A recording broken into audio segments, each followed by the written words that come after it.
If you play League of Legends ranked and you're watching this video, there's higher than a 1 in 3 chance that you're silver. I recently hopped on one of my accounts that was in Silver 1 to deep tilt from the climb on my main, and I realized that Silver is a very interesting place, and I wanted to make a video on why people are silver, and then in my next video I'm going to detail how you can get out. But before we get into that and why you or your friends are silver, I want to talk about why such a large population of players stay there, season after season after season. Hey guys, my name is Snoda and I make educational League of Legends content. So if you enjoyed this video, smash the like button and also don't forget to subscribe to the channel. Also, I just launched our Snoda community Discord. If you want to come hang out, talk, chat, talk anything about League, come and join the Discord. The link is in the description below. The disproportionate amount of players in Silver compared to any other tier is interesting because you think that there would be some sort of spread between the tiers that starts to decline when you hit the higher ranks, or maybe at the least that there would be a lot more players in Silver and Bronze, and honestly especially Iron. As a whole, Silver and Gold hold over 58% of the ranked share across all servers. This ranked distribution is very similar to a bell curve, which helps indicate normal distribution of any determined variable. My point is that the reason so many people are Silver is because that is where they are placed. That's where they start when they start on their ranked journey. You see, when you start playing League, you don't start at the bottom. You don't start at Iron 4. Look at games like Apex Legends and Fortnite. The ranked systems start at the lowest possible tier, but then you slowly progress through the ranks. I know those games are in a completely different genre, but it is interesting how the developers at Riot have chosen to stick new rank players, those who have just hit level 30 and started their placements, in the same division on average with players like my friend Decap, who've been playing ranked for multiple seasons.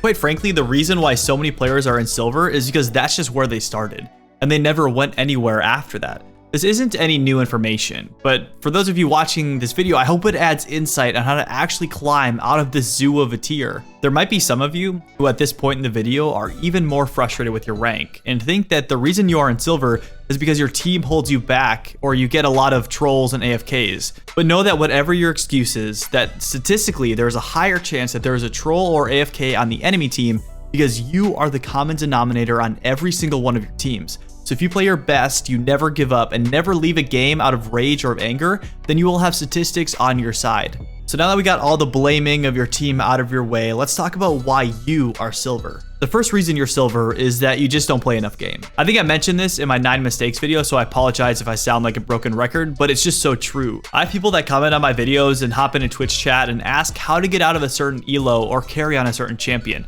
but they've only played 14 games that season. If you're placed in Silver 4, and let's just say in a crazy world, you went on a 20-game win streak, you would only be Silver 1, and that's if obviously you don't skip divisions. And I understand that you probably have a job, family, or other important responsibilities, which should always come before League. But if you're really trying to climb, you have to play more ranked games. A lot of coaches and analysts say that you really only find your actual rank after 100 to 200 games played a season. Each year there's a soft reset on your MMR, which is your hidden matchmaking rating. You cannot find this anywhere, but with each new season, everyone gets a soft reset. That's why when you play your promos for the new season and you might win 7 games and lose 3 or go 6 and 4, you are still in a lower tier or lower division than when you finished last year. Besides this being a great marketing move to get people to play the game over and over, which means more skin sales, it's a way to keep players engaged and keep competition fresh and constantly evolving. I'm sure you wouldn't think it's fair if one of your friends beat you to gold and then they sat there for 2 years while you were struggling to climb. You would want there to be some sort of reset that would encourage him to keep playing so that he would continue to deserve it. So when you're only playing 20 to 50 games of ranked every season, you're not really making any progress. If anything, you're losing ground season after season because you aren't playing enough games and letting your LP gain bring you to a division that is equal to or greater than where you ended last season. So the first step in getting out of gold is just playing the dang game and trying to win every single one of them without raging, without leaving. Don't be the AFK, don't be the feeder that everybody talks about. What's up guys, I just want to pop in and give you a quick reminder that I stream on Twitch every Monday, Wednesday, and Thursday. The link is in the description below. The second reason why you're Silver is that you don't understand the early game, and then kind of as a sub point, I put wave management.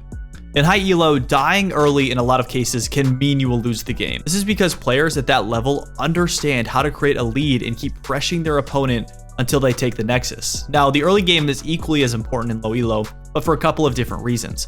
The first reason is that your early game is important in Silver for team morale. There's no doubt that there are more AFKs and games where people leave in low elo, and that is a result of people not having enough experience in this game to get through a hard time, and it results in them having very, very little mental toughness. Or as people like to say, they have a weak mental. The moment they feed their third kill to the enemy top laner, or they get dove level 4 with a big wave, they're out, they leave, because they think that the game is over. Which it isn't, by the way.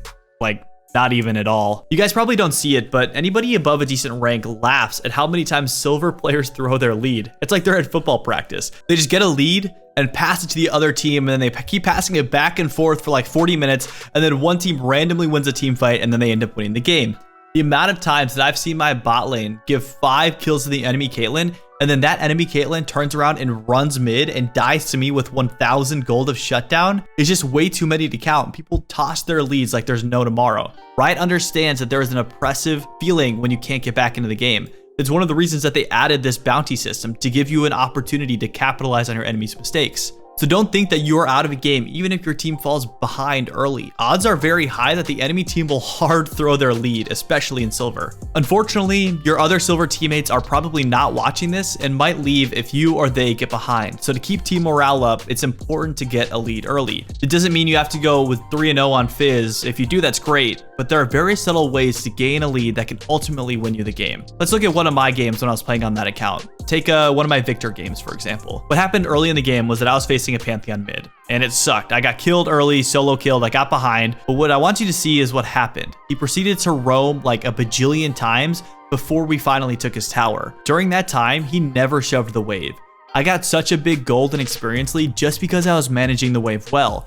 He likely could have kept killing me 1v1, but he never got the chance again because of the way I controlled and manipulated the wave mid to punish him every time he went for a roam.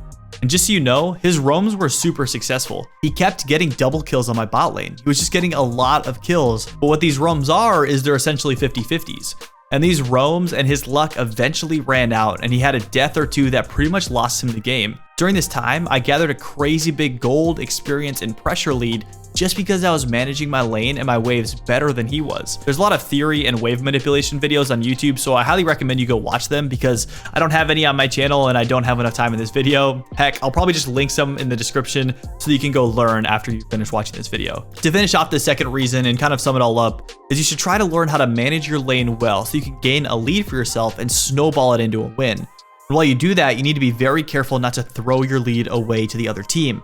On the other side of that, don't be scared if the other team has a lead. Stuff happens, you make mistakes, and you fall behind. So just sit back, relax, and wait for the enemy team to toss their lead to you by making mistakes like I did with enemy Pantheon. The third and probably not final reason you're Silver is that you're just not learning. The time you spend thinking about and learning about this game will pay off when you are one decision away from either winning or losing your 5th promo game. League of Legends is a hard game. It takes a lot of time and work to master. It's just a game that you just have to think about. You have to step back, look at everything, and figure out what the heck you need to do in your games. But with all of the resources on the internet, you can accelerate your learning process by taking advantage of those resources. Just about every champion in the game has a high elo main that creates content. You can find in-depth guides on your favorite champions that outline everything you need to know. And then once you pick a champion or two and understand all of their abilities and playstyles, you can start to practice their combinations in the practice tool. This can greatly increase your execution of combos in-game because you took the time outside of the game to learn and practice your rotations. After you feel like you've learned the champion, there are 4 other categories of learning that will propel you past Silver and then way past Silver if you stick to it. The first category is your role. This is the first thing that you should learn about. If you're a top main, mid main, jungle main, bot lane, whatever it is, all of them can carry you out of Silver easily if you can learn how to actually play them. Things you'll need to learn about are the matchups, how to deal with jungle pressure, where to ward, how to CS, how to deal with all of the different champions that can potentially be in that role, and then how to team fight. How can you help your team later in the game around objectives win when you're playing that role? The second category of the game that I want you to learn is the laning phase, right? We're starting at the beginning. I mentioned earlier how important I think the laning phase is to setting up and snowballing the rest of the game. So the more you can learn about how to win lane, more often you will set yourself up to win. The third and fourth are just the mid and late game, learning what to do after the first towers fall and learning what to do when there's just mayhem on the map. There are very few towers left. There's Barons up, Elder Dragons up. You're wondering if you need to go for the inhibitors. Just learning how to play macro in those parts of the game will really propel you towards wins. So just take time, learn this game, and trust me, it will pay off. That's all I have for you guys. The next video are a couple more reasons on how to get out of silver. This video is kind of just talking about why you're there, but my next video is going to be the specific steps to get out. So if you want to get out of silver or you're just curious what I have to say, click on the next video. Guys, as always, this has been Snowda. Thank you so much for watching, and I will see you in the next video.